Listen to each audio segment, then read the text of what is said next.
శిరస్సుగా ఓ వరుడా నిన్ను చేశాడు దేవుడు శిరస్సుగా నమ్మకమైన భర్తవుగా నీ భార్యను ప్రేమించుమా నమ్మకమైన భర్తవుగా నీ భార్యను ప్రేమించుమా సంతోషమే సౌభాగ్యమే నీ వివాహము సంతోషమే సౌభాగ్యమే నీ వివాహము. యేసుక్రీస్తు ప్రశస్త నామంలో మా ప్రియులందరికీ శుభాలు. దేవుని వాక్యాన్ని క్రమంగా ధ్యానించడానికి ప్రభు కృప అనుగ్రహిస్తున్నారు. మార్కు సువార్తను మనం ధ్యానం చేస్తున్నాం. మరి ఈరోజు 10వ అధ్యాయం మొదటి వచనం నుంచి మనం విందాం. ఆయన అక్కడి నుండి లేచి యూదయ ప్రాంతమునకును యోర్దాను అద్దరికిని వచ్చెను. అంతవరకు యేసు ప్రభు కపెర్నహూములో పరిచర్య చేస్తూ ఆ కపెర్నహూము నుండి ఆయన యూదయ ప్రాంతము దగ్గరనున్న యోర్దాను యొద్దకు వచ్చినట్లుగా మనం గమనిస్తాం.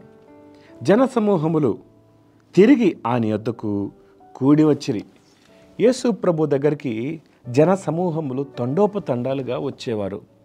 ఒకరిద్దరు కాదు, జనులు గుంపులు గుంపులుగా వచ్చేవారు. రకరకాల కారణాలను బట్టి వచ్చేవారు.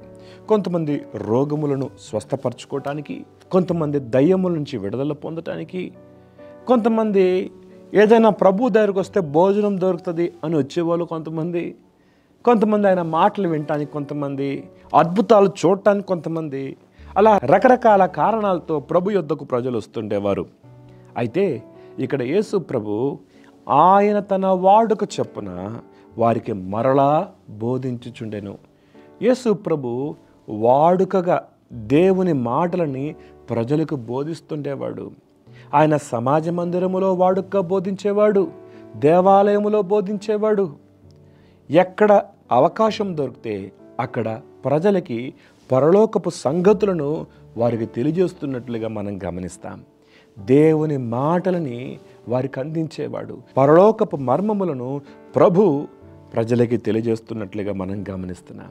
అయితే ఆయన బోధ వినటానికి ఆసక్తిగా సామాన్య ప్రజలు మాత్రమే కాదు, కానీ ఆయనని శోధించటానికి పరిసయ్యులు వచ్చేవారు. పరిసయ్యుల గురించి గడిచిన దినాల్లో మీకు చెప్పాను, మరొకసారి మీకు జ్ఞాపకం చేస్తాను. ఈ పరిసయ్యులు ఆచారాల్ని దైవోపదేశాలుగా బోధిస్తూ ఉండేవారు. పునరుత్థానాన్ని వీరు నమ్మరు. అంతేకాదు, వీళ్ళకి యేసు ప్రభు ఒక బద్ధ శత్రువుగా చూస్తుండేవారు. ఎందుకంటే ప్రజలు పరిసయ్యుల దగ్గరికి, శాస్త్రుల దగ్గరికి, సద్దూకేయుల దగ్గరికి రాకుండా అందరూ యేసు ప్రభు యొద్దకు వస్తున్నారు. కారణం ఏంటి? యేసు ప్రభు మాటల్లో జీవమున్నట్లుగా గుర్తించారు. యేసు ప్రభు బోధ అధికారంతో ఉన్నట్లుగా ప్రజలు గుర్తించారు. యేసు ప్రభు ద్వారా గొప్ప కార్యాలు జరగటం ప్రజలు గుర్తించారు. కాబట్టి ప్రజలందరూ యేసు ప్రభు దగ్గరికి వెళ్ళిపోతున్నారు అని ఏదో విధంగా ఆయన పనిని ఆటంకపరచాలని, యేసు ప్రభుని అందరి ముందు నేరస్తుడిగా నిరూపించాలని శతవిధాలుగా ప్రయత్నం చేస్తూ వచ్చారు. అయితే వీరు ఒక ప్రశ్న యేసు ప్రభువుకు వేస్తున్నారు. ఏంటి ఆ ప్రశ్న? చూడండి. పురుషుడు తన భార్యను విడనాడుట న్యాయమా అని ఆయన్ని అడిగిరి.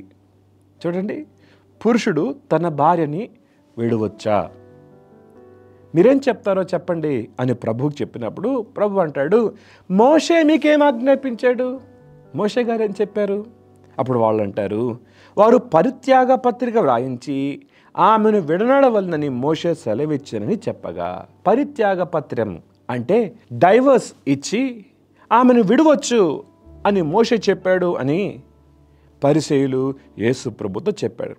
అప్పుడు యేసు ప్రభు అంటాడు, మీ హృదయ కాఠిన్యమును బట్టి అతడి ఆజ్ఞను మీకు రాసి ఇచ్చాను, కానీ సృష్ట్యాది నుండి దేవుడు వారిని పురుషునిగాను స్త్రీనిగాను కలగజేశాను. ఈ హేతువు చేత పురుషుడు తన తల్లిదండ్రులను విడిచి తన భార్యను హత్తుకొనును, వారిద్దరును ఏక శరీరమయుందరు గనుక వారిక ఇద్దరుగా ఉండక ఏక శరీరముగా ఉందరు. కాబట్టి దేవుడు జతపరిచిన వారిని మనుషుడు వేరుపరచకూడదని వారితో చెప్పెను. ప్రియదేవుని బిడ్డలారా, ఈ వివాహాల విషయానికి వస్తే ఈరోజు వివాహం అనేది ఒక జోక్ అయిపోతుంది. ఇదొక నవ్వుల పాలైపోతుంది. అసలు వివాహ వ్యవస్థని దేవుడు స్థాపించాడు.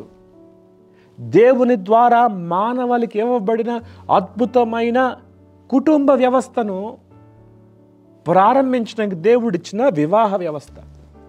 కానీ ఈ వివాహ వ్యవస్థ ఎంత అభాసు పాలైపోతుందంటే, ఎంత అపహాస్యం పాలైపోతుందంటే, నేటి దినానికి వస్తే పురుషుడు పురుషుల్ని వివాహం చేసుకుంటున్నారు, స్త్రీలు స్త్రీలను వివాహం చేసుకుంటున్నారు. వివాహాల్లో నిబద్ధత లేదు, వివాహాల్లో నమ్మకత్వం లేదు. ఎంత భయంకరమైన పరిస్థితి నేటి దినాల్లో మనం చూస్తున్నాం. వివాహాల్లో అనుమానాలు, వివాహాల్లో కలవరాలు, వివాహాల్లో అసమాధానం చాలా స్పష్టంగా కనిపిస్తుంది. ప్రియమైన బిడ్డలారా, దేవుడు వివాహ వ్యవస్థను ఎలా చేశాడో ఇక్కడ మనం చూస్తున్నాం. సృష్టి ఆది నుండి దేవుడు వారిని పురుషునిగాను స్త్రీనిగాను కలగజేశాను. దేవుడు పురుషునిగాను స్త్రీనిగాను కలగజేశాడు. ఈ హేతు చేత పురుషుడు తన తల్లిదండ్రులను విడిచిపెట్టి తన భార్యను హత్తుకొనును. భారతదేశంలో ఉమ్మడి కుటుంబ వ్యవస్థ మనం చూస్తాం. అది ఏ సంస్కృతి అయినా కావచ్చు, బైబిల్ ఏం చెప్తుందో అది మనం పాటించాలి. వివాహమైన తర్వాత పురుషునికి తల్లిదండ్రుల కంటే ముఖ్యము భార్యే. అది బైబిల్ గ్రంథం చెప్తున్న మాట. ఇది బైబిల్ గ్రంథం చెప్పే సత్యం. పురుషుడు తన తల్లిదండ్రులను విడిచి తన భార్యను హత్తుకొనును. కానీ వివాహాల్లో ఏమైపోతుంది నేటి దిన? ఈ వివాహ వ్యవస్థలో మధ్యలోకి తల్లిదండ్రుల ఇన్వాల్వ్మెంట్ కనబడుతుంది, లేక బంధుమిత్రుల ప్రమేయం కనిపిస్తుంది. కుటుంబాన్ని కుటుంబముగా ఉండనివ్వట్లేదు. కుటుంబంలో అసమాధానాన్ని కలిగిస్తున్నారు. ఓ తల్లిదండ్రులారా, నీ కుమారుని నువ్వెంతగా అంగీకరిస్తావో నీ కుమారుని భార్యని కూడా అంతగా నువ్వు అంగీకరించాలి. చాలాసార్లు స్త్రీని చులకనగా చూస్తుంటారు. వదిలేయచ్చు అన్నట్లుగా నిర్లక్ష్యంగా వ్యవహరించేవారు లేకపోలేదు. జాగ్రత్తగా గమనించండి. వివాహ వ్యవస్థను స్థాపించింది దేవుడు. ఆ వివాహంలో దేవుడు గణపరచబడాలి అంటే దేవుని వాక్యమును గణపరచాలి.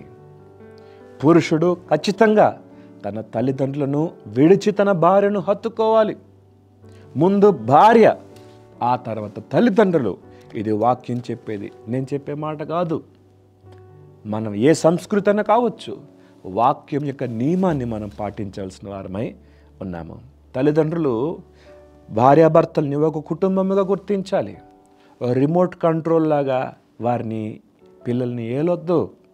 దయచేసి గమనించండి.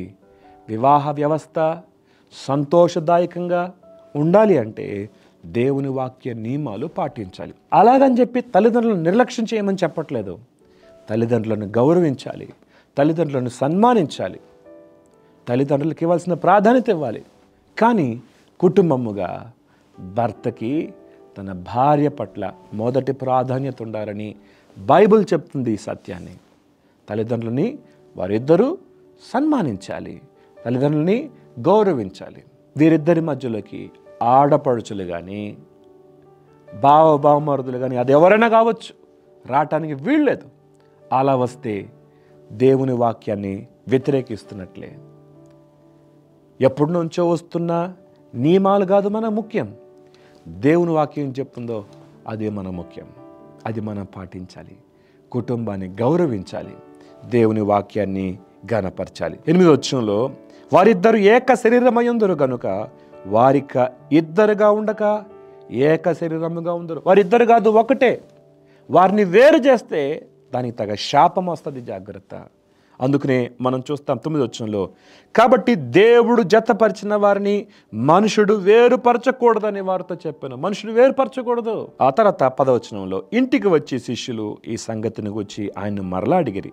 అందుకైనా తన భార్యను విడనాడి మరొకరిని పెండ్లి చేసుకునేవాడు తాను విడనాడిన ఆమె విషయమై వ్యభిచరించేవాడగును. మరియు స్త్రీ తన పురుషుని విడనాడి మరొకరిని పెండ్లి చేసుకునే యెడల వ్యభిచరించునదగునని వారితో చెప్పాను. ఈ మాటల్లో ప్రభు చెప్పే ఉద్దేశం ఏంటంటే, వివాహ వ్యవస్థ అది చాలా పటిష్టమైంది, అది నిబంధనతో కూడింది. ఈ నిబంధనను మీరకూడదు. ఈ వివాహ వ్యవస్థను గౌరవించాలి, దేవుని మహిమపరచాలి. డైవర్స్ ఈజీ కాకూడదు. ప్రియదేవుని బిడ్డలారా, వివాహము నిర్లక్ష్యం కాకపడకూడదు అని చాలా స్పష్టంగా మనం గమనిస్తాం. ఒకరికి ఒకరు బద్దులై ఉన్నారు. జీవితాంతం వివాహం. ఈ రోజుల్లో లివింగ్ రిలేషన్షిప్ అని వచ్చింది, డేటింగ్ అని వచ్చింది. ఒకటి కాదు, ఎన్నో. వీళ్ళంట అగ్రిమెంట్ కుదుర్చుకుంటారంట, వారు ఒకరినొకరు తెలుసుకోవటానికి కలిసి ఉంటారంట. ఆ తర్వాత వారు ఒకరికొకరు వారికి సమ్మతమైతే అప్పుడు మ్యారేజ్ చేసుకుంటారంట. ఎంత భయంకరమైన పరిస్థితులు నేటి దినాల్లో మనం చూస్తున్నాం. ప్రియదేవుని బిడ్డలారా, వివాహ వ్యవస్థ ఇది దేవుడు కలిగించింది. దేవుని వాక్యాన్ని ఘనపరుస్తూ, దేవుని వాక్యాన్ని గౌరవిస్తూ వివాహములో కుటుంబాన్ని వాక్య నియమాలతో కట్టుకోవాల్సిన వారమై ఉన్నాం. మనుషులందరూ నడుస్తున్నట్లుగా కాదు, లోకం నడుస్తున్నట్లుగా కాదు, వాక్యం ఏం చెప్తుందో అలా మన కుటుంబాలు కట్టుకుందాం. దేవుడి మాటలు దించింది కాక ప్రార్థన చేద్దాం. మహోన్నతుడకు దేవ, సర్వాధికారి నీకు స్తోత్రాలు.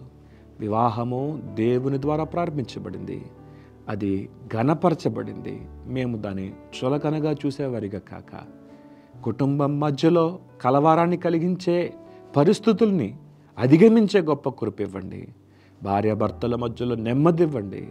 నీవు జత చేసిన వారి మధ్యలో ఎవరూ రాగడానికి వీల్లేదని నీ వాక్యం ద్వారా హెచ్చరించావు. అందుని బట్టి స్తుతులు చేస్తూ పెద్దబడిన మాటలు మందరి హృదయాలు నీరు కట్టి ఫలింప చేయమని యేసు నామములో అడుగుతున్నాం తండ్రి, ఆమేన్.